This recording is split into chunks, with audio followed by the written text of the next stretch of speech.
Hello, welcome back to another episode of In Charge of the Girls. I'm Tyrone. I'm Kelly. And we're about to get into it. We got a lot of shit to talk about. We know we've been gone for a couple weeks. But again, we only come up now when we have something to say for real. And then we have it to say when we say it. Exactly. And honestly, life has been lifing, as we always say. But in particular, I'm just now getting over a sinus infection. And anyone who follows me on Blue Ski, you know that I am taking swimming lessons now because I just never really learned. Very good, very good. When I was younger, I know how to survival swim, Right. But I've been taking swimming lessons at the Y out where I live in New Jersey, and I had a lesson last Sunday, and I knew I was like the water was stuck in my sinuses, and I was trying so hard to get it out. And I thought I got it all out, and I just went on about my business last Sunday. Lo and behold, Monday kicked in, and I was like, I have a sinus infection. I already knew everything was just sitting right here, and it was a very rough week to get through. I'm not going to even lie. Cold water is dirty anyway because, everybody peeing in it, and it's just I know, especially everything. You got all them kids in there. It's crazy. I like the person who does my swimming lessons, really nice guy.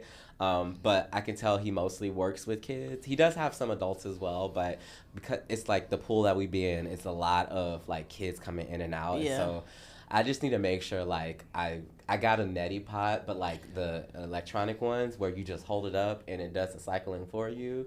And boy, I need to get one of those. That saved my life. Anybody who has sinus issues, whether it's pollen, allergies, whatever it may be, I highly, highly recommend. I don't know what this is called, but it's blue and white, and I'm gonna look for it. Put the little pots I have in. the squeeze one.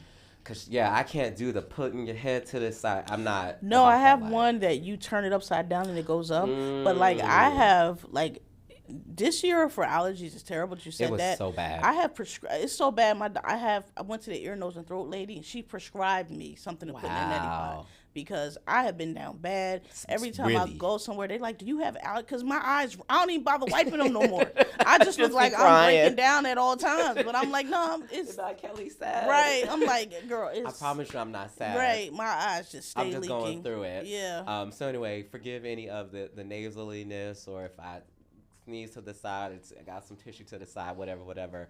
Also, I did want to say, I had mentioned before that the gay vampire show that we go up for, I said it's coming back. So that is starting back up again on Sunday. But the little connection that we actually have to the show is that Lestat himself sat in this chair. He did. He sat in this chair and filmed a podcast this past week. I'm going to put it right here for y'all to see. But yes, so me and Sam, I think his last name's Sam Reed, he sat right here. And also, he did an event down at the Beacon. It was actually the whole cast was there. I didn't realize it, but it was a concert thing, and he performed because the whole new season is about... The Lestat. Yes, the whole thing is about, if you know the Anne Rice book, he's rock star in the 80s, I guess. Yeah. And so that's where this new season is set. And he had to he didn't know how to really sing before. And he put on a whole concert down at the Beacon Girl last Tuesday. If you saw interview with the vampire, the one that what's her name? Aaliyah was in, Akasha. Oh, Queen of the Damned. Queen of the Damned. That's what this season is doing. Yes, and I forgot. Homegirl from Sheila Atim. Yes. Is playing what else Akasha. was she in? She was in Underground Railroad. She was in the movie with Halle Berry. What's that movie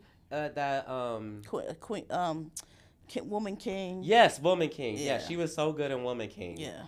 So anyway, shout out to Interview with the Vampire Lestat, Sam Reed, sitting in your seat. Anyway, like I said, we got a lot of shit to go through on this episode. So Kelly, I'm going to kick off to you. You got something to say about one of our faves. Yeah, I always look like I'm fidgeting in my internal quest to not look chunky. But I'm always we would say, just real quick, these chairs, yeah, you gotta it's whatever you got going. You gotta it's arch going, your back or something. You know what I mean? It's gonna pull it together. So anyway, no, because I be working on my fitness, and I don't appreciate this camera making it look like I don't. These rude ass chairs. Right, bitch. They be homophobic. These yes. chairs. So what I wanted to say, like, because it's Pride Month, did we say that? So we want to say, so this is not our official Pride episode because we have some real shit, but it's Pride Month, so everyone's going to be Pride-ish. Right. And one of our favorite purse touchers gave an interview recently with Angie Martinez. I don't typically watch Angie Martinez's stuff like that, but I did watch this one, and I will say Angie Martinez did a really good job, and I'm not surprised because, you know, us in the New York area, we know Angie Martinez from way back, and I think that she's so close and like knows a lot of these people personally, and they all came up together, makes her interviews a little bit you know, better or higher quality than some of the others because she knows how to talk to people. Right. And she had Queen Latifah on, and I love Queen Latifah. Queen Latifah's been my favorite all the way back to Method of Madness, Coming to My House. But Set It Off, please. Set It Off, which is like the archetype black stud. I think the white one was probably Corky and Bound, but the black one was definitely Cleo. And I don't want to say too much about the actual interview. I just want to say this. So those of us who touch purses, and we got to find an equivalent for y'all. Not really sure. Sword fighting. There you go. Those of us who touch purses have for a long time known about Queen Latifah. And for a long time, Queen Latifah was in the closet. And, you know, understandably or not understandably, was in the closet. Yeah, career-wise, and like 80s, 90s, that shit was just not like now, a whole different time, right? But what bothers me about her, she's not the only one that does it, but she did it on this interview. I understand. I don't like when the people finally, quote fingers, come out, or they finally let you know that they are confirm what you assume, right? But then try to act like they were never hiding it, or it was just private. It was just not your business. There is a difference. People struggle with the difference between private and secret. Yep. And just low key, if you ever come across a person who confuses those, that is a shady ass person, and stay away from them. I have never known a person who calls things private that are for instance, let's say I used to be in jail, right? And I'm out now. Like maybe I did a murder or whatever, and I'm out. Now I may say to you, hey, you know, I'm an ex-con. I was in jail for a while ago. I did something, but I'm out now. I haven't told you that I was in jail for murder. Right. That's private, what I was in jail for, but I let you know that I did some time, as opposed to you finding out on the news that I was in jail for murder and you didn't know none of this. And when you come to me like, why the fuck you know? Oh, that's private. No.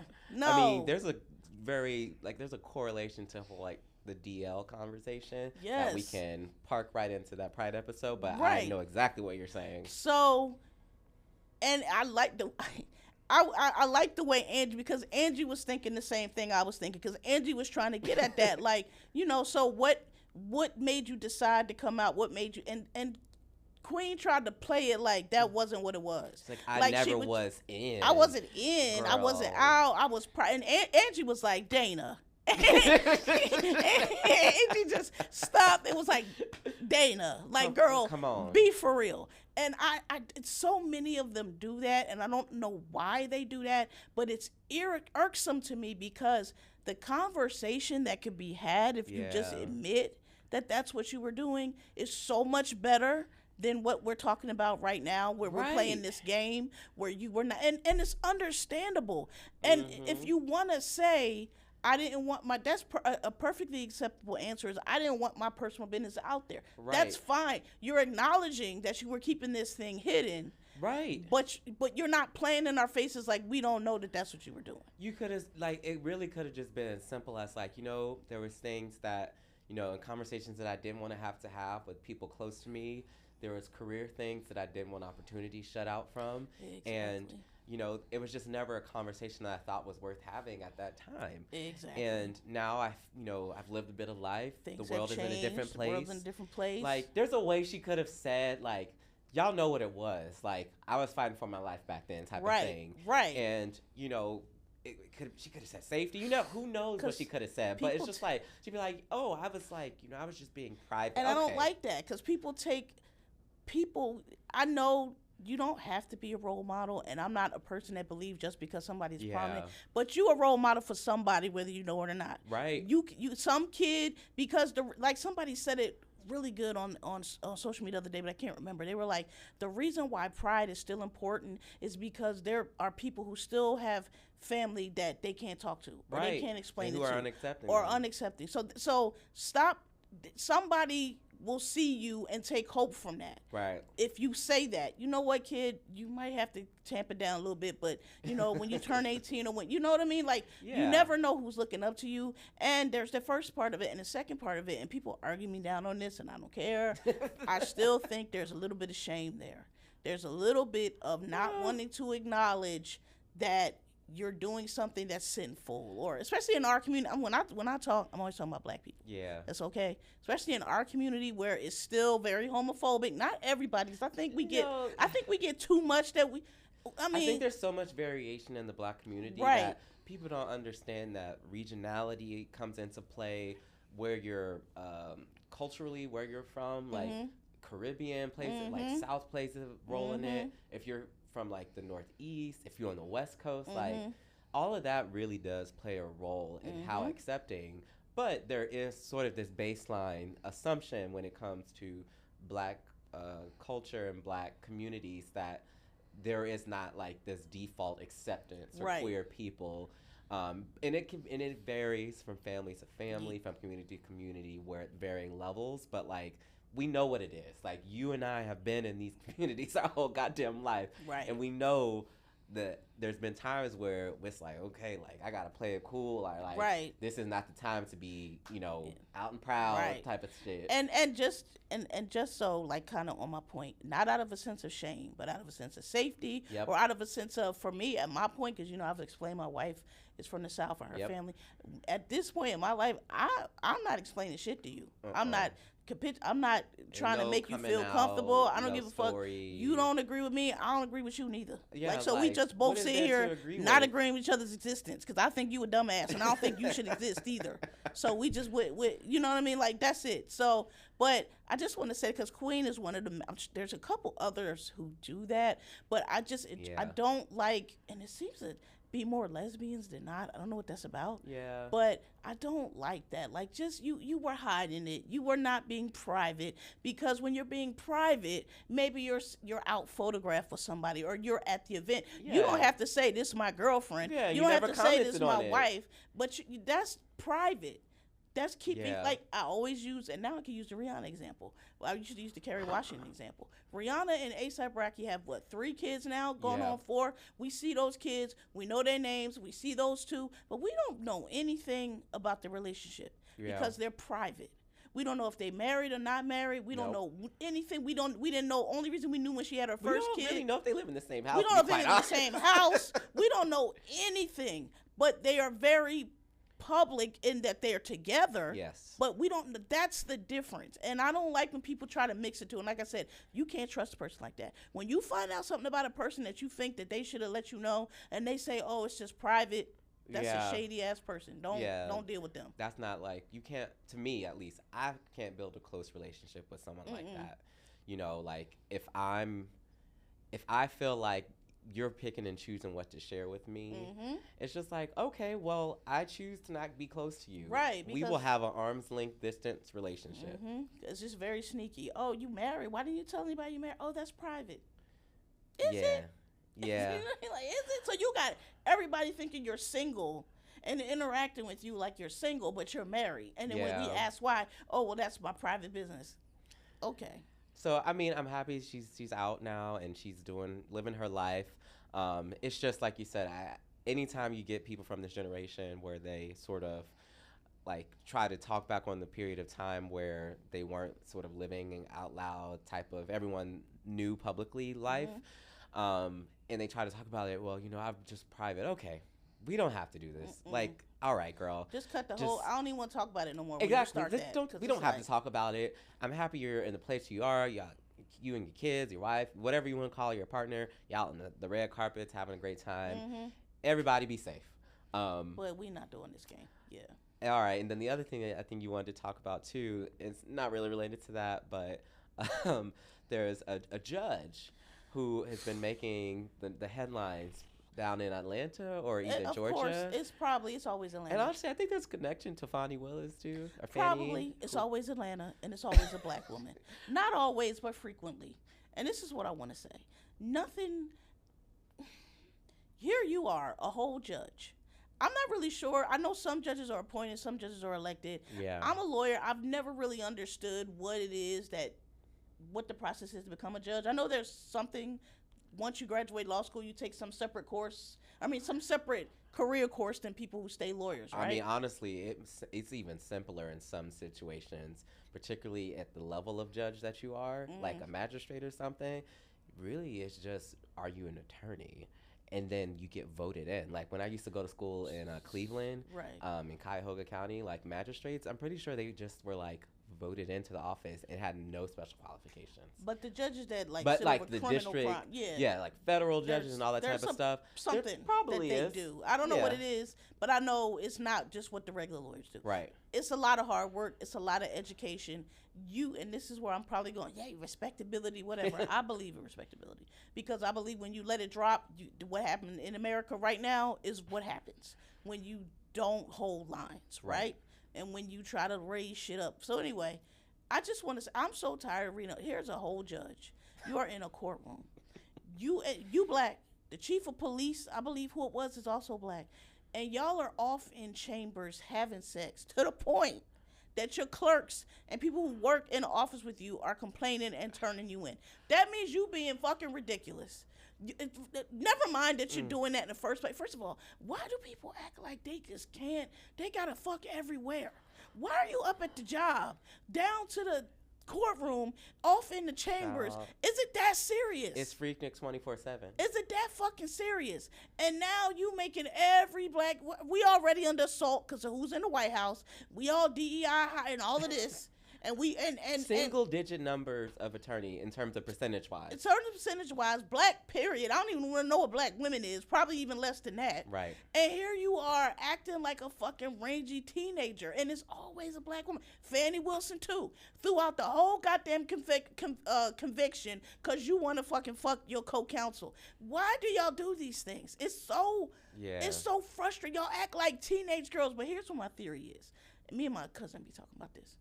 So, some girls have been popular or attractive, what we call hot girls, they whole life.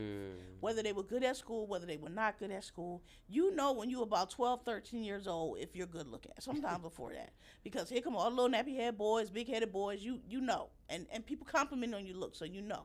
But then you got those other girls that are just under that. They're not ugly, but they're not like the girls that all the boys want. They're the girls that like after the pretty girls pick then they come over to you, right? Kind of like, not quite holding the purses, but you don't get your pick. You know what I'm saying? Right. If light skinned Keisha don't want to go with Daryl, then Daryl be like, all right, you come. You know what I mean? Right. Decent.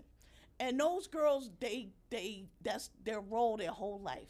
And so the only thing that they really have to hold over is their education and their credentials. And we've all met these type of chicks. Everything is their education and their credentials. And then when they get to a judgeship or something like that, or some kind of level where the type of men who maybe would not have paid them attention their whole life, they went for the light-skinned Lisa. But now, because light-skinned Lisa got 4 kids and you're not really interested in her no more, but here you go, you a judge, you got a good career, probably got a good house, probably got a good home, and so get your hair done every week. Get your hair done, you can afford it. So you're attracting. Wear red bottoms. Right, you're attracting those same men now at your age that you never did before. Right. And they get hype about it, and they start, thinking they the shit and thinking they that girl because, here come 55-year-old Rodney now.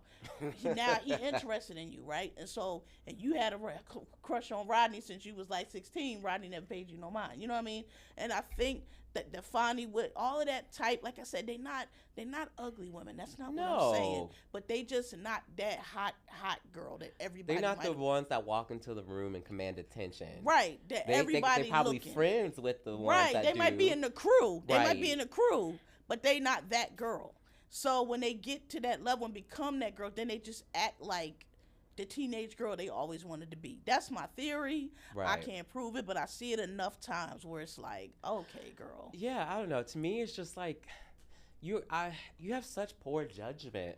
Like, how are you as a judge acting this way and then think it doesn't have any implication on how people view you, your decision making, your influence as a role model? We were just talking about Queen being a role model, Dana being a role model. For you to not think that's not going to impact how people view you is sort of crazy, especially the fact that you were doing this multiple times over and over again. To the point where they called on you, girl, because y'all was so loud. Like, so not only are y'all fucking like y'all on OnlyFans. Like what we doing? What you and a lot of people online say this, but I think we need to sort of scream it from the rooftops. Bring back motherfucking shame. Bring it back. Y'all bitches need to be shamed, because how are you doing these things? You know people know that you're fucking, and you're still just like, well, that's my business. I'm the judge. I could do what I want in my chambers. That's sort of insane. Like, right, people need to be shamed, I think, obviously that applies to so many things across this country, because everybody be up on social media being crazy now. Like, standards. When you drop standards, you get the fucking white trash wrestling match on the White House lawn. Hey, UFC, mixed martial arts. Wrestling. It is not straight up WWE, because, Linda McMahon could have made that happen. It's still rap. I call everything that's not straight. I'm old school. Anything that ain't straight up boxing is wrestling to me. Although I have watched MMA, I just... speaking of shame, Dominique Morgan, who we talked about a couple weeks ago, or that could have even been the last episode. I don't know. It was. Time is a flat circle to me. But Dominique Morgan, she was at Rikers, so they said East Elmhurst, but that's technically Rikers, so it was sort of weird that was the address. But yeah, she was at Rikers, and to be fair, she was correct. And the reason she was correct about how long she was going to be in jail was because there was information on the internet that didn't necessarily match up to what was said in the hearing. And the last hearing that she had before she was, put into jail was that I think they said that she was going to take the plea deal where if she pled guilty to one of the 5 or 6 counts, that she was only going to basically get 30 days or the 28 days, however long she was in jail for, because I think they remanded her on like the 29th or 28th of April, and then her hearing was set for, I think, May 29th, and on that day, that was it. Like, they let her out. I think she got 5 years probation. People were trying to say that she had to pay restitution. She did not have to pay restitution. And I think that's the portion that she was trying to get people to see, was that, originally when all this started, and I get the dates wrong. It could have been 2022, 2024. It doesn't matter. But they were trying to make her take a plea for like 6 months in jail. And then they went down to 3 months in jail. And then the judge was like, okay, because she kept asking for discovery, because she was like, what is the evidence you have? Right, because I've heard more about that. Exactly. She kept asking for the discovery, and lo and behold, there was no real evidence there. It was just like a lot of he said, she said. Mm-hmm. Well, actually, I think it was all trans women in this situation, right. So it was all she said. Right. And so I looked it up. Like, anybody can go look this up. Kings County, court. Like, she got the 5 years probation. She had to pay court fees, but there was no restitution, because people are saying like, oh, it was $100,000 that she stole, blah, blah, blah. And so I just wanted to lay the foundation for what we're about to talk about, because all that to say, she got out and she's letting the girls have it. She is absolutely India Moore, the one who was she's going off on everybody. Apparently, people were talking shit about her. I didn't follow, but what did India Moore say? Because a lot of people are talking about her. Okay, so she put out... They're like, oh, you waited till she got to jail to do this because you thought she wasn't going to be able to respond. I actually don't know her connection to the Okra Project, but apparently the Okra Project, either they put out her statement on the Okra Project's social media, or they reposted it. But essentially, she was like trying to say, Dominique, she's made all these mistakes. She's not the worst person in the world, but, she can be forgiven, and I don't think she should be in jail. I don't think trans women should be in jail, blah, blah, blah. But basically, it was a lot of like, I'm the higher person here. Like, I'm taking the higher road, even though they have this sordid past, which she didn't get into. And it was just very much like catty. And I think that Dominique was like, you said nothing this whole time.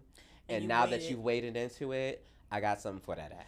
Well, I listened to this podcast called Marsha's Plate, and they went a little bit more into it, because that's the one that said initially they were like, yeah, it's a little bit more to that story, but it's not our story to tell. So what I found out in the meantime now is apparently what happened was the reason why there was no, they really, what I understand it to be is she got over this organization that really might have is full of scammers actually, and was not being run well. And basically, like we were saying, you have to be very intentional with your 501c. So apparently what it was, when she went in there, they didn't have bank account. They weren't doing business properly. No. And whenever you, that's a huge red flag. Any organization, when you go in and they're not doing business properly, you need to get the hell out, because usually the reason why you don't have a bank account, the reason why you don't have taxes filed properly, the reason why you don't have an EI, whatever the 503c equivalent of an EIN is. Yes. It's because you're not doing business properly, because those are the first things you should get. And that's what they were saying on this podcast. They were like, listen, and she was like, and I told Dominique this myself, you should, when you went in there and you saw that should have been a red flag, and that should have been the first thing you did, because basically what they were doing was they were paying for everything through their personal accounts and they're being reimbursed. Yep. And like we said, you have to be very careful when you're a 501c. You cannot do that. And so basically, they have been doing a whole bunch of bullshit. And when Dominique came in there, she like I said, she didn't set the paperwork up like it should be. Right. And basically, the way I understand it, when you're reimbursing, you have to categorize things properly. You have to do things, and you can scam. And apparently they got caught scamming and just put it on her, since she was the director and in charge. Right. Last thing I have to say about that is the way you avoid that is, like I said, the first thing you should have did when you saw that was like, oh, no. We're going to have to set up a bank account. We're going to have to do things properly. None of this personal, y'all moving money between personal accounts. That's too money laundering lookish for me. And I'm not getting involved with that, because at the end of the day, and they didn't have board oversight. And that's the whole purpose of a board oversight. So just from me to you, because I know a little bit about this, because I've done pro bono for like a lot of these organizations. You need a board for oversight. You need oversight because you can mess up very easily. You cannot be intending to steal money, but like I said, somebody wants to be reimbursed. They're saying this for such and such. You reimburse them. They really spent it on shoes. You don't really have no way to know. That person gets busted for fraud. Now you into it because you reimbursed them for some fraud shit that you didn't even know about. When you have a bank account and a board and an oversight and only certain expenses that are approved, and you have to show receipts and you have to show paperwork for what you're spending money for, not just you putting your little thing in the Zelle, your little comment in the Zelle. You can't be paying the bills for the organization from Cash App, because it looks like your money. It literally looks exactly like it's your income, and so then you get caught up in the taxes of it all day. Another red flag. Anybody doing business through Cash App. I don't care if they tell you they accountant. I don't care if they tell you who they tell you they are. If they don't have no business set up and they trying to pay you through Cash App, dead them. Right. That's a scam. But yeah, I just feel like, when I was talking about before, when we initially talked about the story, I was like, I think there's more to it and there's more nuance. This is what I was thinking, is that when I was in law school, I worked in a law clinic, and it was the community development clinic, shout out Case Western. And one of the things that I did was I helped a nonprofit get their 501c3 status with the IRS. From beginning to end, I oversaw that process with my overseeing attorney. And so I know exactly what it takes to set up a 501c3. And so when I'm hearing these stories, it gets very weird to me, where I'm like, wait, why are you paying for this out of this account? Right. And why does this look like this? It's getting real weird really quickly. And so, like you said, I just think Dominique got caught up in that. But now that she's out, man, I don't know if you've been watching any of her videos since then, but not on that. Since Dominique has been out, she has been telling her side of the story. I don't think there's any type of protective order over her sharing anything, or any type of something from the judge saying she can't talk about it. And so now she's giving the receipts, and like she's dragging these girls like yeah, in a way that I did not think she was going to actually do. I thought she was going to like talk about their character and stuff, and she's just like, I'm going to literally put all of the text messages, right, the emails, all of the like invoices. I'm going to put them in a Substack. We're going to do this one time, and I'm never talking about this again. I heard they are very scammy. And she's back close with T.S. Madison again, because that's one of the other things she said was that there was people who she had to distance herself from because she was like, I didn't want them to be tainted with this. Right. And people would think like, oh, they're co-signing whatever she's going on. She's like, and I couldn't tell my side of the story yet because I was in the thick of it. Right. So I couldn't taint the actual process that I was going through with, you know, the criminal justice system. Right. Because people be trying to put people into stuff and it had nothing to do with it. Exactly. And so she was like, I had to distance myself from certain people, but I just saw her and T.S. Madison just linked up for whatever show T.S. Madison hosts. Mm-hmm. And Dominique was telling a bit more about her side of the story. So anyway, I'm not a huge Dominique Morgan fan. I just got invested in this because there was a legal twist to this. And a lot of girlies were on the internet talking like they knew some real shit. And I'm just like, hey, so maybe just talk about like the crazy cattiness of it all. But like, don't be trying to talk about what's going on with the case because you don't know what y'all talking about. Like, just to be quite fucking honest, like, I don't like to call people stupid unless they deserve it. But some of y'all are not smart. And so just leave the legal analysis to the people who are either legal reporters or attorneys themselves. Or just know how to Google for some of y'all. Cause literally, y'all be just learn how to Google at the very least. Right. All right, so enough on Dominique Morgan. Moving over to some other, like, queer gayish things with the WNBA. So, real quick, sports shorts. So, last season, the Dallas Wings only had 10 victories total. They are 7-3 right now. They just beat the LA Sparks last night. Paige Beckers had 18 points and 14 assists, which is crazy work. And if you saw the game, it was very crazy work. But this is what I want to say. Again, the WNBA really just irks the shit out of me. And here's another good example I wanted to do between private and secret. I told y'all how Paige Beckers came on and told people to stay out of her Paige and Azie's business. Like, yeah, we let y'all know we together. We share what we want to share. That's a perfect example. Y'all know they together, but they, don't be all in our business. But anyway, what I wanted to say is last Thursday or Friday game at halftime, they did a whole special on Paige and Azie, like they're coming from UConn and all of that. And they keep calling them close friends. It's driving me nuts. I think it's homophobic. That's what really bothers me about it. It's homophobic because they told you they go together. So why you keep calling them close friends? Don't say anything. Just say Paige and Azie because everybody already know they go together. Or say a couple. Right.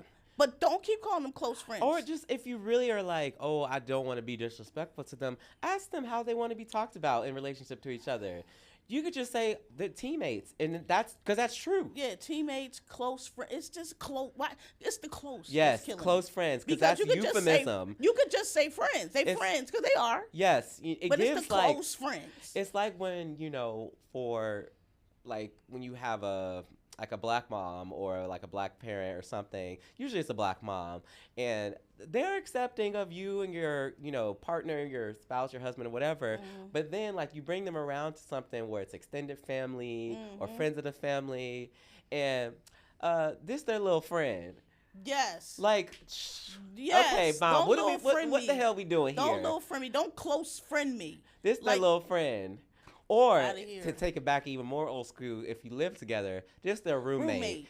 This her roommate. I will knock all the shit over. I don't like that shit. Roommate? Right. Like, stop calling. Just say they're friends or say they're a couple or just don't say. You don't really need to say anything. Because anybody who follows it, if you say Paige and Azie, listen. Because, yes, what's the context in which you're talking about them? Is it literally about the team? If you're an analyst, then say teammates. That's all you need to say because they're teammates just like everybody else is teammates. They've been teammates at UConn. They've been playing against each other since high school. They were teammates at UConn. Now they're teammates at Dallas. Unless you're saying something about their relationship outright, and you shouldn't at that point if you're a sports analyst, you're talking about something related to the team that they play for. Shouldn't be saying nothing about them as a couple. Unless you're like a cultural, pop culture something where you're making, you're saying something about them being a relationship, you don't need to call them a couple or anything, friends or nothing. Like, just call them teammates. Like, y'all be so fucking weird about this. And like I said, everybody in the league, from the analysts to the players to the coaches, have done a miraculous job with them. Right. They know how to. All you got to do is say one's name and the other name pops up. Right. That's letting you know right there. That's all you got to do. Like, they handle it so much better. But here go the goofy ass league with this close friend, like. Oh, so I just wanted to say that. It irritated because it's too far along. They both said they went together. Paige done addressed y'all.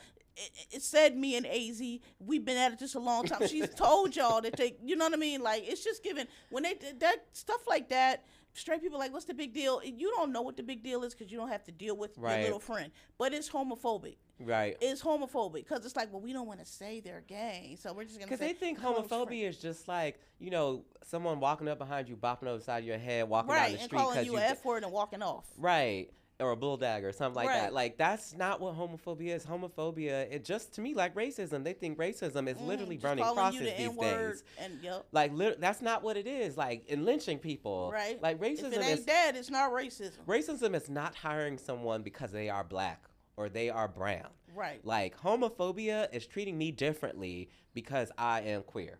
Like, that's just what it is. And not just not hiring them, saying they're not a culture fit. Or they're unqualified because of whatever. Like, there's all these, you know, qualifications or certain things that, you know, you'll qualify it with to be like, make an excuse for why. To be like black. Right, exactly. So I am 100% in agreement with you.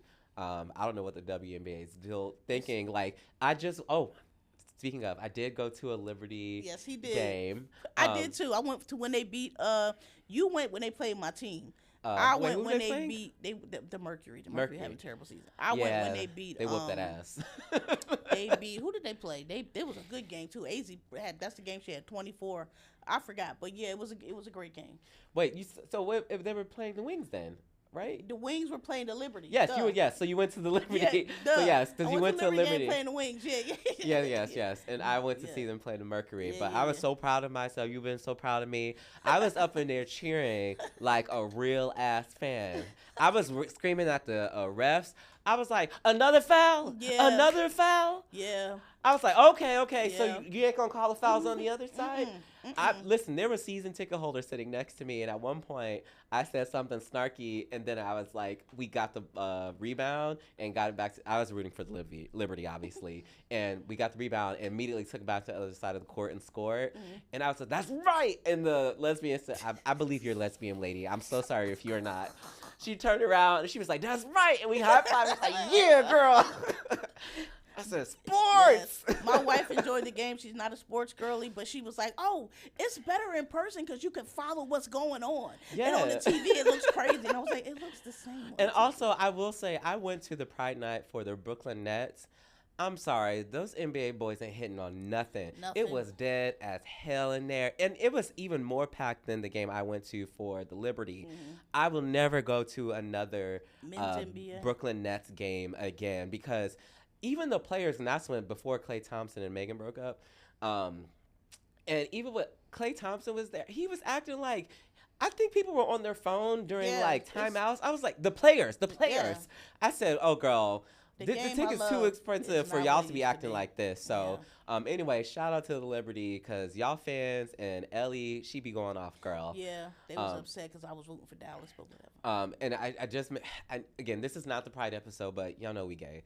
I wanted to turn to something else that was gay that also has a legal twist to it, a la Dominique, but is way more cut and dry to me. So this is a little bit outside of the scope of like black business. We definitely dipping into white business now, but it's white gay business. Okay. And so if you don't know, there is the drag queen, and her name is Pattie Gonia, like first name Pattie and last name Gonia. That is a very common thing for the drag queens to do, and they play off of a well-known brand or name, but it's like a parody, you know? So they know that if they ever wanted to do anything with that name, for real, merch, try to get trademark, you got to go to the actual brand to get that signed off on so that they won't actually contest it. You. Yeah. So anybody in the drag world knows this because there's so many drag queens who have names like this. Right. So Patagonia has been doing her thing for, I guess, the last 6-7 years, maybe even longer, who knows. And everybody knows there's the clothing brand Patagonia, yes, which makes, very outdoor wear and, clothing to use for outdoor. I think they even do like sleeping bags and all type of like outdoor gear. And so they're very known for being very philanthropic and giving back, and they really are big on climate change. And you can go in and get shit stitched, and they don't want you to like constantly buy their stuff if they can repair it. That's the type of business that they run. Right. So a very ethical company for the most part. They may have some shit I don't know about, but that's for somebody else to discover. So you have Patagonia the drag queen, Patagonia the brand. So she was doing her thing a few years ago, and Patagonia the company, I don't know who reached out to who, but essentially they had come to an arrangement back in like 2022 where it was just like they support the work that she does, because Patagonia the drag queen also is a climate activist. Oh, okay. And so like that's a part of her brand. And so they were like, we love the work that you do, but also like we have to protect our brand. So they came up with some stipulations for how they, Patagonia the drag queen can use the name Patagonia and the mark in terms of like merchandise and clothing and services and stuff. And how do I know this? Because it's all in emails. And where are the emails? In the lawsuit that Patagonia had to file the company against the drag queen, because Miss Forgetsies over here want to act like she didn't come to no damn agreement with this company 3 or 4 years ago and try to file for trademark for her name, Patagonia, to be used on clothing and merchandise. And has been selling clothing and merchandise with her name on it. Look at the emails. It's exactly what they asked her not to do. And she was like, cool, moving forward, can't wait to get, move things forward with everything else that we're, agreed to, blah, blah, blah. And for her to come out here during Pride Month, of all things, and try to weaponize that goddamn identity of being a queer person and drag queen, I was so frustrated. And not just from my legal perspective, but obviously would have my legal lens on, of just like, why are you doing this? You are coming out here talking about they're trying to silence queer activists and queer artists. And, it's a, David and Goliath thing, Mind you, the brand Patagonia is suing the drag queen for $1. Why? Because all they're trying to do is stop her from using this, because they have to protect their trademark. Their whole business is at risk now because you want to sit up here and act like you didn't come to an agreement, and you chose that name based off of the fact that that brand existed already. And people want to say, well, Patagonia, it's a region of the world and blah, blah, blah, South America. Guess what, guys? Here's a little bit of information for you if you want to learn more about trademarks. Trademarks have a range of how you can get protection. And the ones that you don't get protection for are the ones that are generic. But there are generic marks in which you can gain secondary meaning because of how it's used. And Patagonia, the company, is not the region of Patagonia trying to trademark itself. Right. It is a company that sells outdoor wear, outdoor gear that has acquired a secondary meaning for an otherwise generic mark. That is how you get trademark protection, because it's significant. It's to signify the source of goods or services. I'm so sorry that I'm having to take y'all to law school, but y'all acting dumb. You're acting dumb as shit right now. Like, the fact that you're letting this drag queen sit over here and cry these white gay tears, it is so frustrating to me, because I'm like, just go read the fucking emails. This bitch is trying to manipulate the situation for her own good. And this, back to the weaponization piece, I'm so sick of it. I wasn't going to talk about this, but since I'm here, fucking Karamo. Karamo is over here on his little press tour. I've had it up to here with you, Karamo.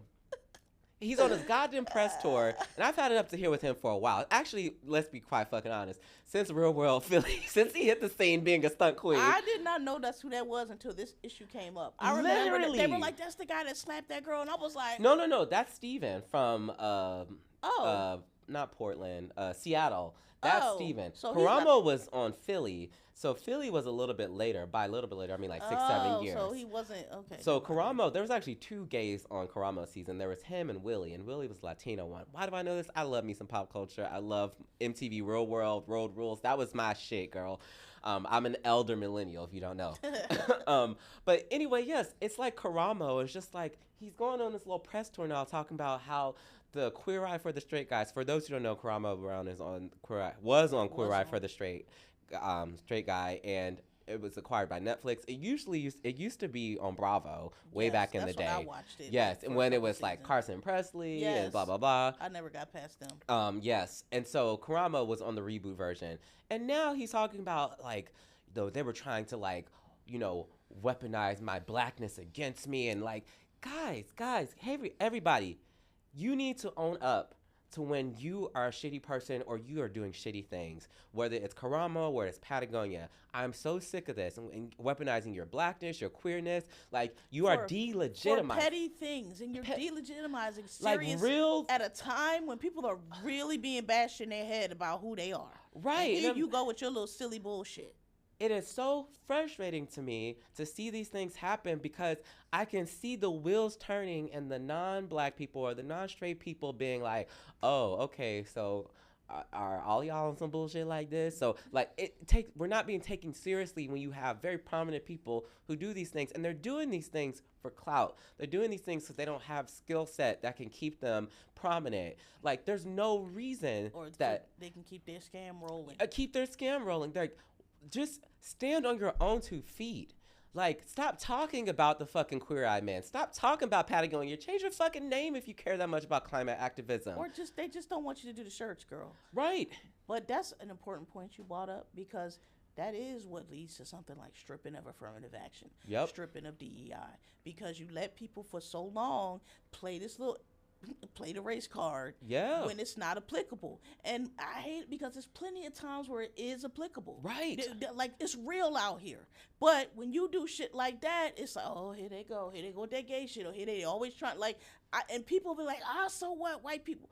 I don't like when we start talking about shit that you shouldn't be doing, or shit that's not appropriate, and y'all want to throw white people in there, because that says more about you than them. Right. Like, they'll talk about Epstein and be like, well, why we gotta throw out R. Kelly because, people still hung out with Hey, the bar is in hell, girl. What the fuck are y'all talking about? Apples and oranges, and the reason they do that, people that do that, if you notice, people that do that, they're not really defending, they're defending themselves. Right. Like, you do that type of shit. Hello? And so that's why you want to throw so-and-so out, because like I said before, a lot of black people, black men in particular, they don't want to be free, they just want to run the plantation. They want to be able to get away with what the white man gets away with. And so when you hear people do, it's little red flags that people throw in there, but like I said, when you hear people defending shady shit, it's not just in the devil's advocate a lot of times. No. It's in this is what I do. They are they on the devil's team. Right. Exactly. They align with the devil. Right. They trying to cover their own tracks. Right. So I just wanted to say, like, I know I went on a tangent with Karamo, but it was to me a parallel there where I'm just like, y'all are weaponizing your identity to try to like move something forward that ain't got nothing to do with your identity. Right.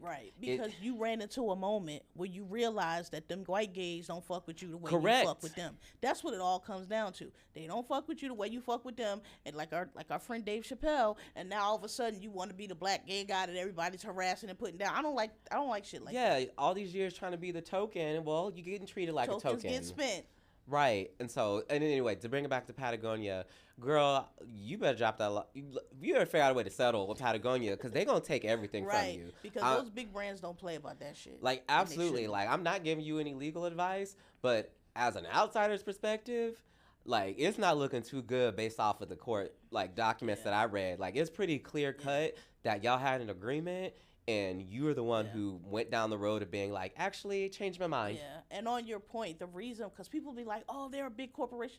The reason why big corporations are strict like that is because it is very easy to lose that trademark protection by something called trademark dilution or brand dilution. Or even abandonment, too. Or abandonment, but the trademark dilution and the brand dilution is when you're willy-nilly and you let people use it and you're not strict about it, and so it's no longer just identifying you as the source. A big Xerox. When people say I'm going to make a Xerox, that means you're going to make a copy, but that's because Kleenex, Kodak.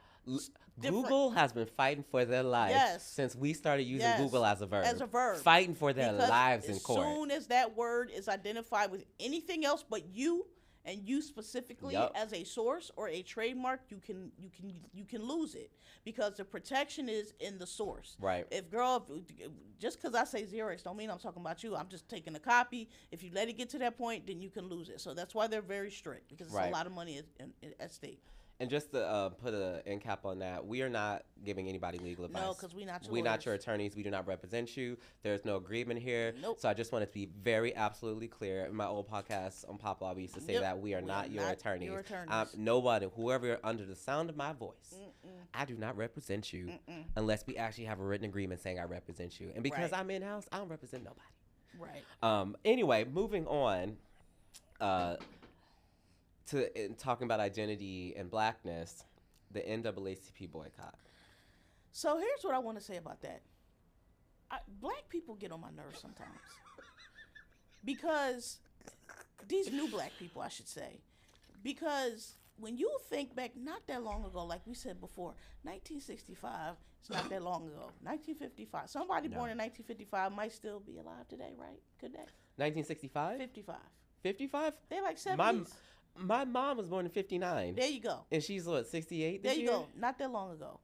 When people do not understand, the people died for the right to vote. People for hundreds of years. Mm-hmm. From we always say 1965 because that's when it ended, but it began in 16 when they first dragged us the fuck here, and through slavery and the Civil War and fucking Jim Crow and Reconstruction and all those hundreds of years it took just to get to 1965 to get a little fucking bit, not what we deserve, just a little fucking bit, and for everybody else too. Right. And just even the Montgomery bus boycott, which I feel is the first step that broke down segregation, right? Those people walked to work for a year and a half. They sacrificed. Carpooled when they could. Carpooled, did whatever they had to do because we not sitting at the back. Our dime is the same dime as that white man's dime. It's the same 10 fucking cent. And why should I put my fucking heart on 10 cent in this bus and sit in the fucking back like my 10 cent not the same as their 10 cent? Right. And it was young people. It was older people. But teenagers. It was teenagers years old that did the sit-ins. When you see those pictures or those old black and white video of Bull Connor turning fire hoses, those were children. Yep. That was the children's march that they were blowing down the street with fire hoses. Young people. And people were all in, and people boycotted, and people held strong because we understood what was at stake. And so now here we go, because you knuckleheads couldn't have enough fucking sense to vote for Hillary Clinton in 2016 or Kamala Harris in 2024, couldn't figure it out, couldn't fail the open book fucking test, couldn't figure out not to vote for that idiot. And so now here we are being very rapidly marched backwards. And yes, they're suing, and yes, it's not going along the way they thought it would, but just the fact that they are trying, and the fact that nobody is standing up, and the fact that it's going to be so difficult to fix it even if we can. And for somebody to stand up and say, hey, young black men and women, but really young black, talking to the football players. Right. If you're gonna go, if we're gonna, these states like Alabama and Georgia, basically the deep South, that are passing these laws to basically eliminate black people's right to vote. Right. And I won't go deep into it, but basically they're gerrymandering and diluting it to where you can't have all black districts, and it doesn't matter how you vote. There's so many other people that are going to be voting Republican in that same district that it's going to dilute yours out. That's a very simple way. Right. But basically stripping away your right to vote and your right to representation. And the only thing, and so the NAACP is saying, hey, if these states don't want us to be able to vote, they don't want DEI. They don't want affirmative action. They don't want black. They trying to take us back to some place that we're not going to go to. No. But I'm just saying, trying to take us back. They so nonchalant and stupid about it, what they're doing. Because like I said before, make no mistake, nobody dropped segregation because they found a conscience. No. Nobody dropped segregation because the Lord came down and touched them on their forehead and said, be a better person. They dropped segregation because they realized that it was not financially sustainable. Because Thurgood Marshall, and rest in peace, and his genius, oh my God, was like, hey, the law says separate but equal. Y'all don't want to integrate? Fine. We're fine. We're not integrated, but it says separate but equal. So why does your school district getting $10 million and our school district getting $100,000 for the black kids? Why does your school district have brand new books and our school districts have hand me downs? That's not equal. It says separate but equal. Yep. Why does your township have brand new fire hoses and lights and whatever the fuck else? And our shit, our shit is over here looking fucking bust down and raggedy. That's not equal. And because he kept bringing those laws, this is what they don't really teach you in school, and what a lot of people clearly don't know. Thurgood Marshall was not arguing for integration. Right. What he was doing was showing that the separate but equal that you all claim is the law is not what you're doing. You're not upholding it. So either you gonna give us the money that we do, and separate but equal, we go on our way because we never needed y'all for anything. Just so you know, black folks never needed y'all. We never asked to come here, and we never needed y'all for anything. We just needed to be treated fairly. We just needed you to get the fuck out our way and stop stealing our shit. Yeah, keeping your foot on our necks. Get the fuck out the way. So he was like, so either give us our money so we can go be separate but equal, and y'all stay out our juke joints, and y'all don't come over here in our music, and y'all don't eat our food, none of that, separate. Stay out of our shit completely. Or we gonna have to figure something else out, and to figure something else out was integration, because they weren't gonna give us the money. Because if they give us the money, what the fuck would they do? What the fuck would they do? Because you see what we do with the little piece of nothing they give us. You see what we do with it. So if you give us the whole amount, we blowing you out the water. So anyway, what the NAACP is saying is, hey, these schools like University of Alabama football, University of Georgia football, SEC, South Carolina women's basketball, University of Tennessee women's basketball, Ole Miss football, that's SEC, which is like the elite. You say LSU too? LSU, which is the elite sports division. It's only elite because of the black athletes. That's it, and that's all. Because here's another history lesson, guys and girls. The whole reason that the SEC is elite now is because not too long ago, I want to say in the 40s, 50s, probably 60s, the schools were not integrated. No. Because we were still on separate but equal. And they wouldn't let black people into their schools because they wouldn't admit black people. And so, but what started happening was, because Jim Brown went to a HBCU, what started happening was, and they had the Negro Leagues. What started happening was, the Negro Leagues were the better league. They would play the white Yankees. They would play the white and blow them out the fucking water because we got Josh Gibson. We got all the best athletes. And so the HBCUs were like running football wild and running over them white boys in Alabama, running over them white boys in Georgia, running over them white boys in LSU. And they started looking kind of stupid because we inferior, right? So how we fucking beating y'all? How we beating y'all if we inferior? So they like, you know what, Buck? We gotta get them niggers in our school. I don't care how you do it. I don't care what you do. You let them big football niggas in our school, because we can't keep losing these goddamn nigger schools.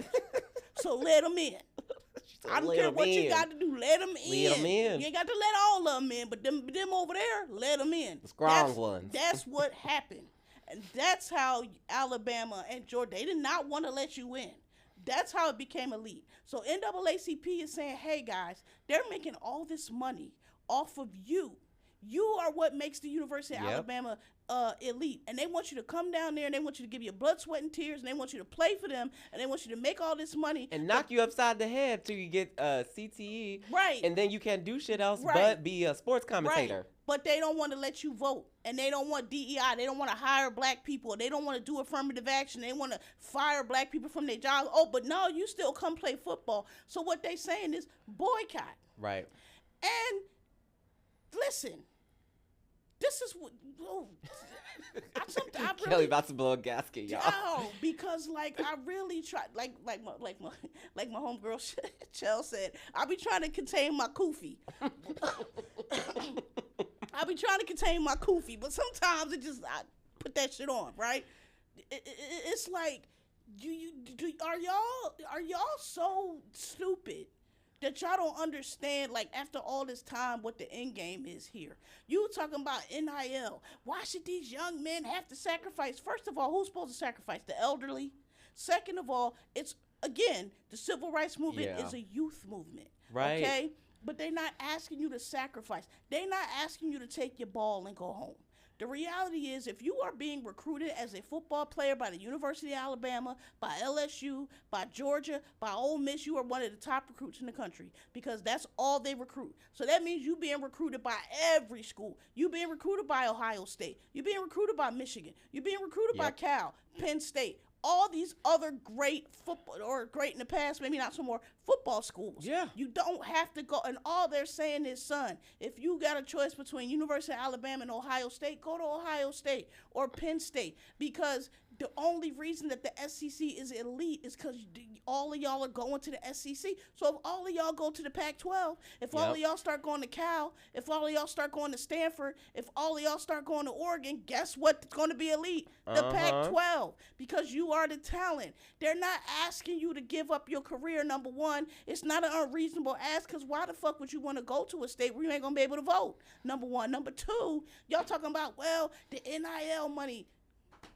Do you think a state that is diluting your right to vote, that doesn't want you to have the right to vote, that's already stripped affirmative action, that's already telling you they're not hiring black people, is going to allow you to have NIL money? They already mad about NIL money without all of that. Right. Coach Saban these coaches don't know what to do, because now they can't hold giving your mama a Mustang over your head to try to get you to come.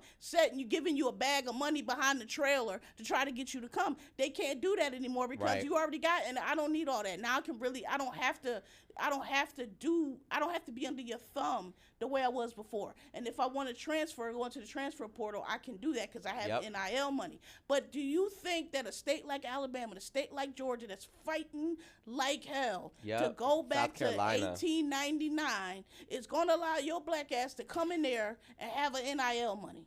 No. So I don't think it's unreasonable. And here's the thing, another thing about boycotts. In this day and age, it's not like 1955. We don't need to have these long, sustained boycotts to make a dent. No. Not every black person in America boycotted Target. Some people still don't even know that black people were boycotting Target. Right. But we were. And enough of us did it to where Target is in the toilet now. In shambles. And they trying to act like they coming back, but they ain't. Ain't nobody going back in Target. No. And it was just a small. We not going back. We not going. It was just a small bit. Not everybody did it, but it was enough to make a dent, because now everything is quarterly. Right. Them quarterly earnings drop. Oh, bitch, Bob, we gotta get them boys back in here. Right. Like, we can't have this. You know what I mean? So it would only take one or two elite athletes, just one or two, to say, you know what, I'm gonna go to Penn State. Because the other thing is, with the transfer portal, some random ass football school, Indiana University is a basketball school. Yeah. They not a football school. Yeah. They just won a national championship. How? Because people were coming through the transfer portal and made them elite. So if you want to go to Indiana or you want to go to a Penn State, it would only take one or two big athletes to do it. Because what do these kids do? Follow each other like lemmings. Right. Okay? It would only take one coach, and I think I know who that coach might be, to stand up and say, hey, y'all making it hard for me to recruit. Y'all making me hard because the kids don't want to come here because all this shit y'all doing down to the State House. Because let me tell you something. If the University of South Carolina women's basketball team is not elite, they ain't got shit. Right. Their football team ain't elite. LSU still got football, but their women's basketball team is still a big deal. Right. They got several national championships. Now, Kim Mulkey, she ain't going to be the one. She ain't gonna be the one to stand up. She ain't. Yeah, no. But Dawn Staley could. Right. So that's all. And the way y'all just shitting on it and acting like they asking so much because they asking you not to go to a racist ass fucking school. Like, who raised y'all? Yeah. Who raised y'all? Like, the way these young people have no fucking standards. They have no self-respect. They just think this shit is all a game, which is how we got Trump in the first place. We tried to tell y'all, don't vote for this man. You think you got all these fucking rights because this just written down? No. You got it because of the judges and the people suing and making it and pushing it. And now look. Yeah, putting their lives on the line, sacrificing. There's no real appetite from these younger generations of black people to sacrifice anything. Because, and it's your future. And it's like, I don't know how bad things actually have to get, because they're not great right now. I mean, they're really not good. They're really not great. And I don't know if it's just like, here's where I knew we were all really down bad, is when there was more outcry from young black people over TikTok about to go away. I knew we were down real bad. People were ready to go to the front lines to boycott. Like, what they were boycotting, I do not know. They were ready to protest something. But, like, you're so invested in things like social media. And it's like, I get it. Social media is a tool to communicate and get your message out there and to potentially build a brand and a business for yourself. But when you are so consumed with the things that you can buy and acquire and how people perceive you and, you know, the clothes you're wearing and people thinking you're cool to the point where you don't see that we are in dire straits right now. Like, things are, like, we are up on the ropes right now. And honestly, I don't see it getting better anytime soon. I'm actually seeing it getting worse. And the fact that the key group of people who can really do something, because there's so many of them, they have their energy, they don't have a ton to lose per se. Like, you giving up going to LSU or Alabama to go to another school that's going to probably give you just as much money. It definitely will. But you're not going to get the prestige of being at this SEC school. Like, I don't know what to say, but, like, y'all got to have some character at some point. Everything can't be about like, a dollar. You got to stand for something. Like, at this point, and it's clear to me what you currently stand for. I don't know when its tide's going to change. And I'm not saying it's all of you, like these younger generations, but it's enough for you to where it's quite embarrassing for people our age to be like, because we're trying to do what we can in the ways we can. But, like, we can't necessarily, like, Kelly not gonna be on the front lines, put her body on the line. We like, got bad knees, and we old. Like, y'all literally, I be struggling to breathe. Like, y'all hear me right now. Like, I'm doing the best I can with what I got, and I'm using my platform, my voice. I'm bringing young attorneys up behind me and opening the doors for them, mentoring people, like, trying to make it clear that, like, in the ways that I can, I'm willing to help. And the ways in which younger folks can make a difference is by, like, just saying, like, I'm not going to take this bag, I'm going to take another bag. You know what I'm saying? Stop being so stupid. Stop being so easy. Y'all are the worst issue of black people. They're just marks. Stop being so easily manipulated.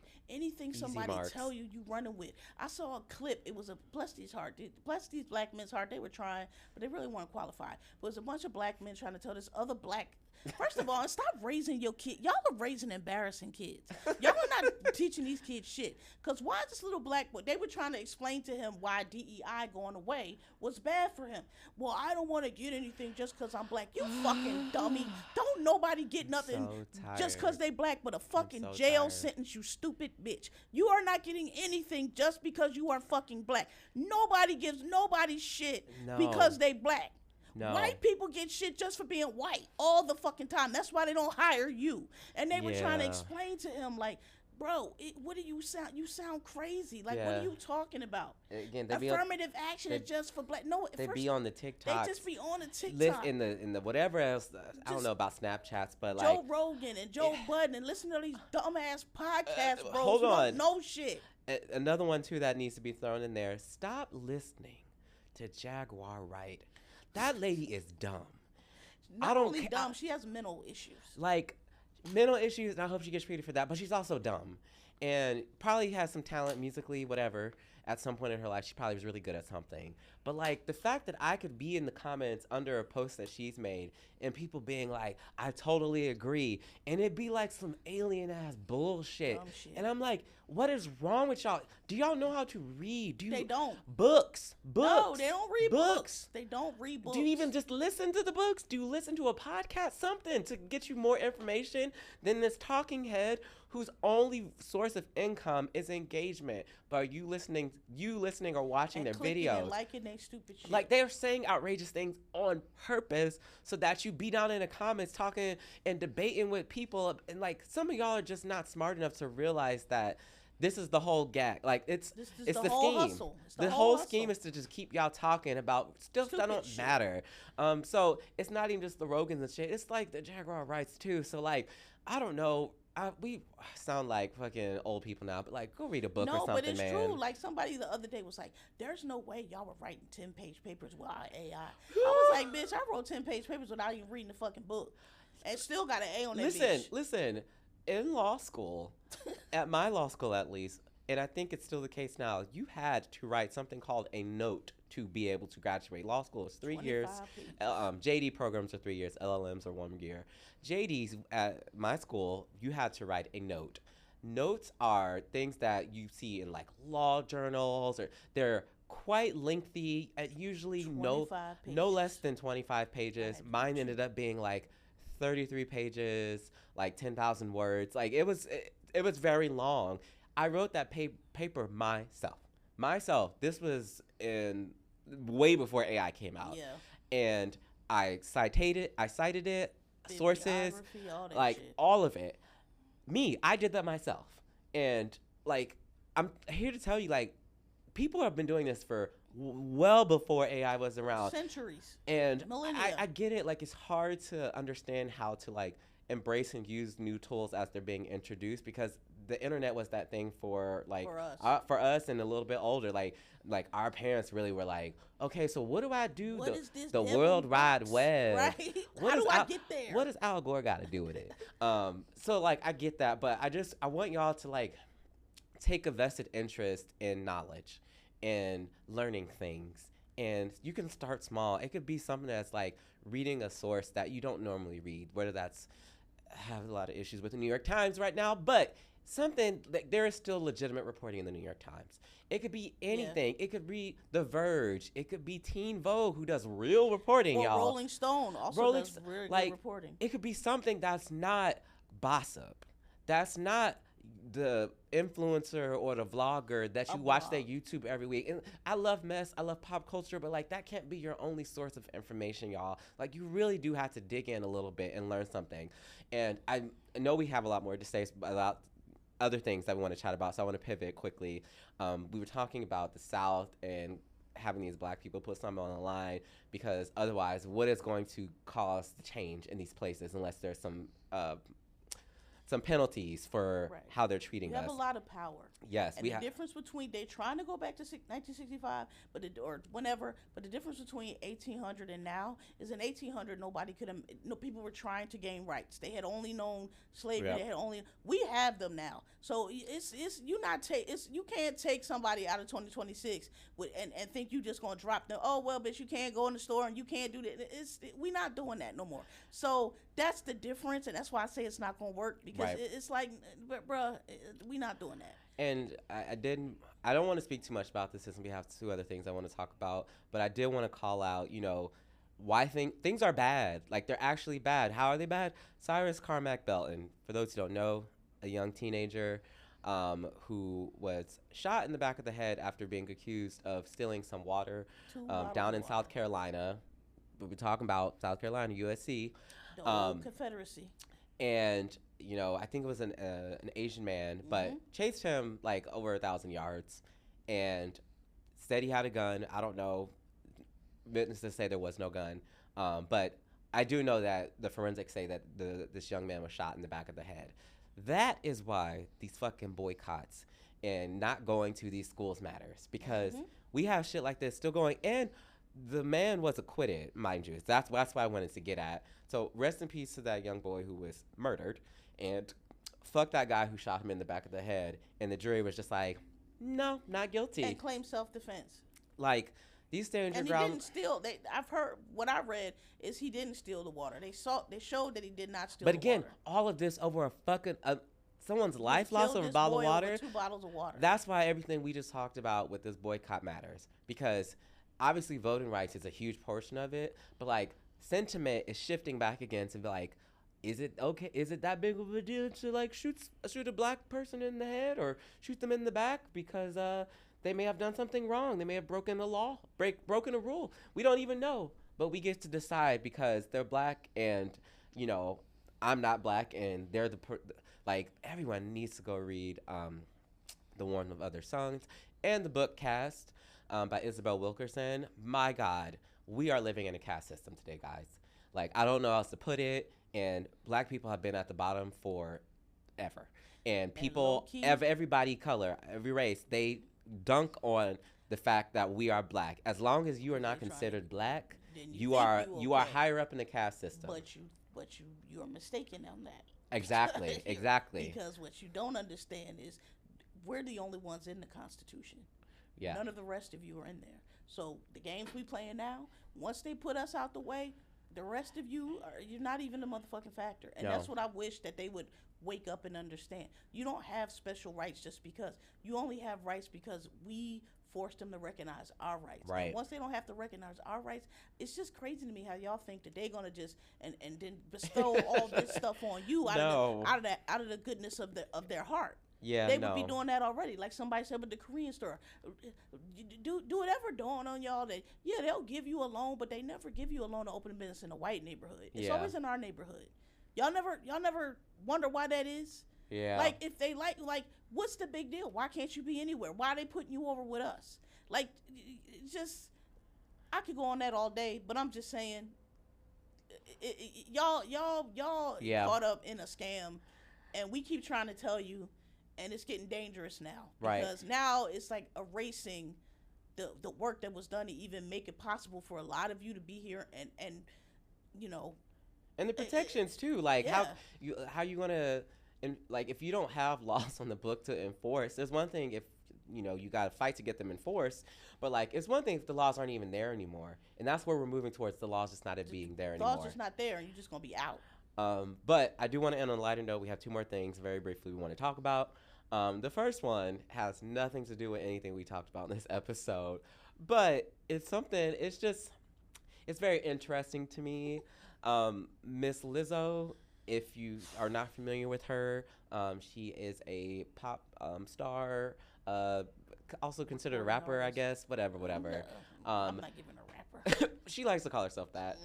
But if you don't know, I think she just put out an album or has one coming out next week. I wouldn't have known if you hadn't said nothing. The reason I know this is just because I've been playing around with TikTok and trying to like figure out how the algorithm works, and our own post as well on TikTok. And so for some reason, I started seeing her posts come up on the feed and everything, and she was talking about how she's been struggling to get momentum with marketing for this album to come out, like pre it coming out. And I just wanted to distill it down to the fact that her new album is called Bitch. I don't know what you thought, sis, but like you can't call an album a curse word and be surprised that your team is struggling on how to market it. Yeah. That's just what it is. Like, go ask Missy Elliott. Like when she had a single called She's a Bitch, there wasn't a lot, and this was back in the 90s when they really wasn't playing around with curse words. Right. They're a lot more liberal now in the media with how things are. Like they'll put curse words now on like CNN and shit. Right. Church. And so one, that's where you fucked up. But two, like I don't think your music that you're making is bad. I just think that when you built up a following, you built it up from like self-empowerment music for women. And really for bigger women. And you leaned into that heavily, and that's how that got you a Grammy, sis. Like, let's be fucking for real. Like, that is white, bigger women, and all women of all colors, really, but bigger, hefty, not plus-size women. That's not the word I was trying to use. Plus-size women, bigger women, they like to call themselves fat, so I will use the term fat. They saw you as a role model, going back to being a role model. And you made music for them, and your outfits, how you perform, it was empowering to them. And your music was catchy. It was very poppy in like the most generic sense. Where you went wrong is once she had that lawsuit by two of her backup dancers. Which was a bullshit lawsuit. I actually agree with that. Like that to me was a coordinated effort. That was coordinated, and they were trying to get money. Mm-hmm. And once she had that lawsuit, I think that really changed her personality and how she moved publicly. And I thought to me it was just like, okay, she became a more private person. And she was just like, I have to be careful about who I bring around, who I work with, which I was like, Beyonce told everybody, sign them in damn NDAs. Lesson learned. But I think also it just made her, I don't want to say a darker version of herself, but just like a cattier, nastier version of herself, because I don't see the playfulness, the fun version of Lizzo that used to be like, guys, I just want to come in here and play my flute real quick on like IG Live and then just log off and just like have a good time. She's like really going at it with fans and people, and I think that has impacted her music now to where it's not fun or joyful. It feels like she has a chip on her shoulder, and you can hear it in the music. And it's again, the music's not bad. That's not what I'm saying. What I'm saying is there's a disconnect in the audience that she's built and the music that she's making now, and that is why you are struggling to get any type of traction.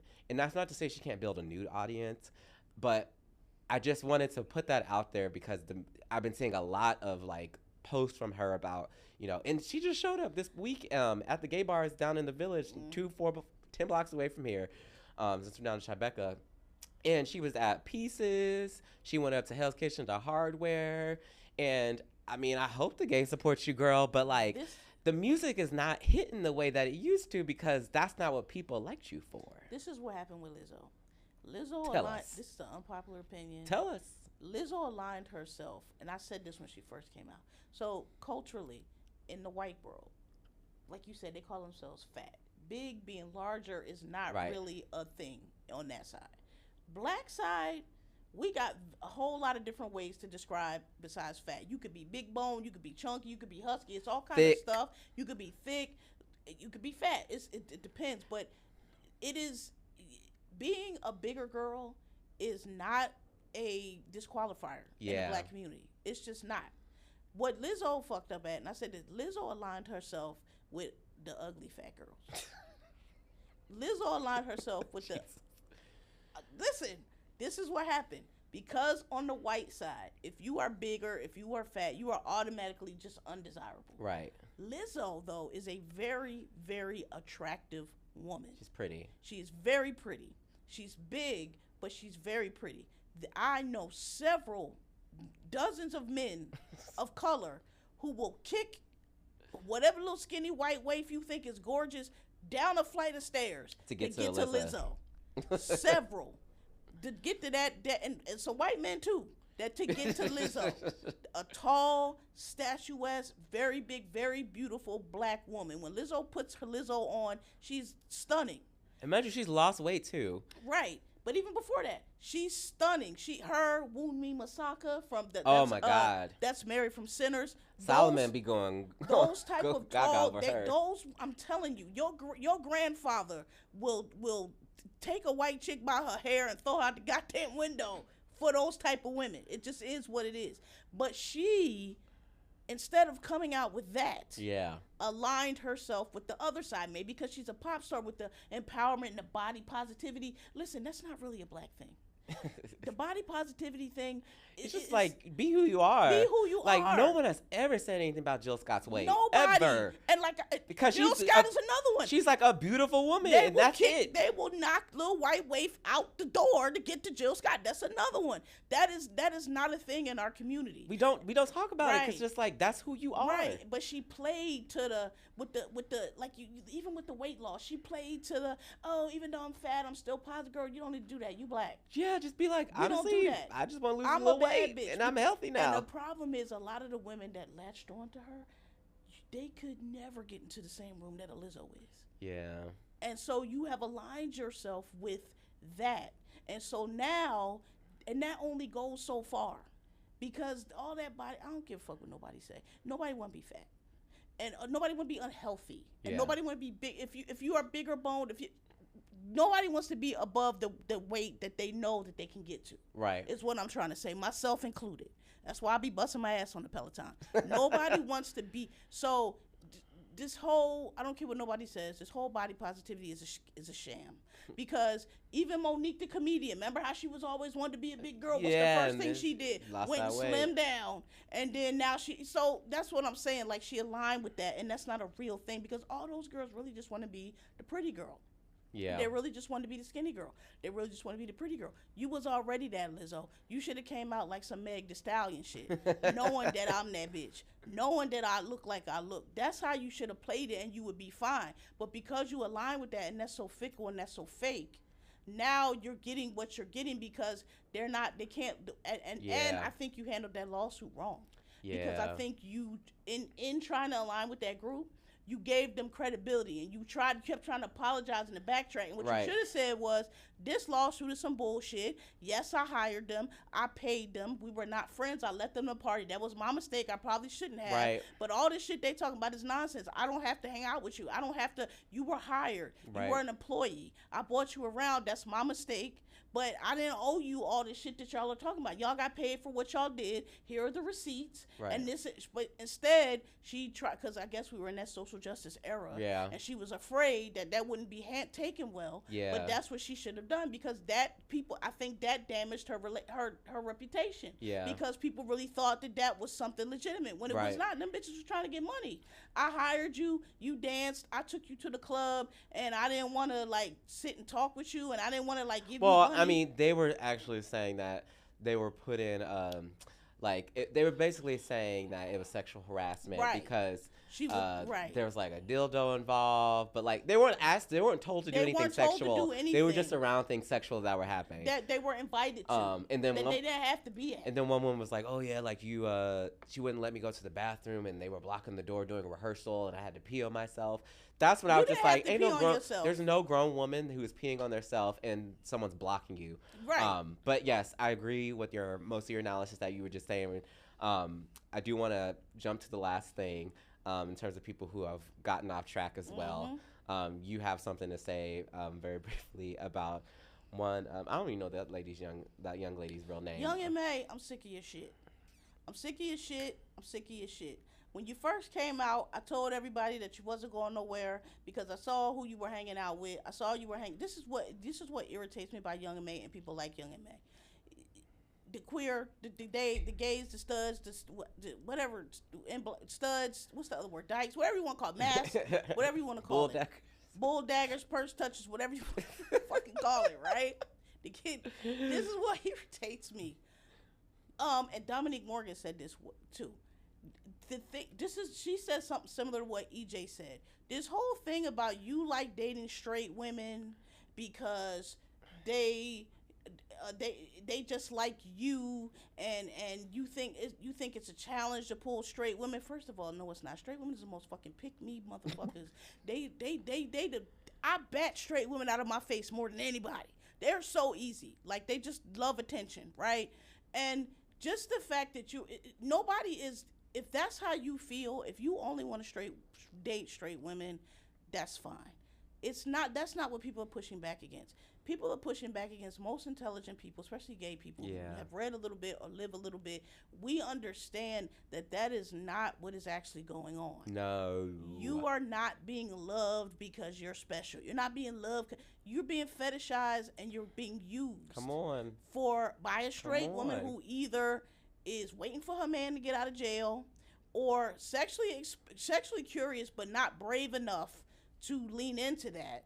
So because you are so masked and because you are so hard and because you acting like a dude, she can pretend that she's not really gay. She's not respecting you. She's not respecting your sexuality. She's not even respecting who you really are. She's pretending like you a man.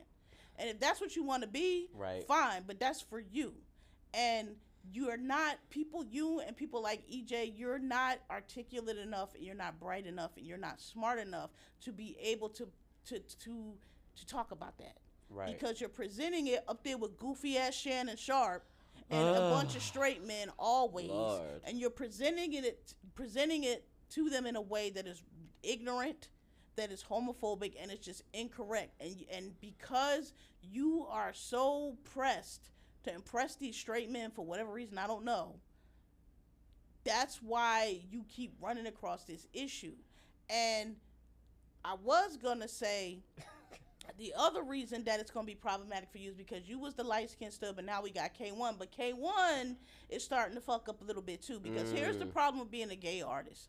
Gay people will keep your pockets full. If you lean into being gay, if you appreciate your gay artists, and if you are enlightened and intelligent, but if you start doing the shit y'all doing, you want to go on tour with Chris Brown. And if you like Chris Brown, that's fine.